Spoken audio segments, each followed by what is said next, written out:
Hi అండి, I'm Lakshmi Srinivas. Welcome to మహిళా fashions. నేను చూపించబోయే ఇప్పుడు ఈ ప్రోడక్ట్ మనం స్టిచ్చింగ్ నేర్చుకునే వాళ్ళకి చాలా బాగా యూజ్ అవుతుంది.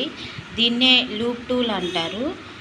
మనం డ్రెస్సెస్కి, బ్లౌజెస్కి బ్యాక్ థ్రెడ్స్ యూజ్ చేస్తాం కదా, అది ఈజీగా టర్న్ చేయొచ్చండి ఈ టూల్ తోటి, ఈ నీడిల్ తోటి.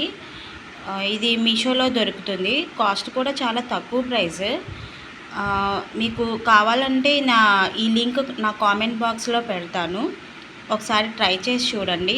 బట్ చాలా బాగా యూజ్ అయ్యింది. నేను దాంతోనే టర్న్ చేస్తుంటాను. బాగా సన్నంగా కూడా మనం ఈజీగా టర్న్ చేయొచ్చు, ఎంత సన్నగా కూడా టర్న్ చేయడానికి వీలుంది. సో మీకు నచ్చినట్టయితే ఆర్డర్ చేసుకోవచ్చు. ఈ వీడియో మీకు నచ్చినట్లయితే ప్లీజ్ లైక్ చేయండి, సబ్స్క్రైబ్ చేయండి, సపోర్ట్ చేయండి. Thank you.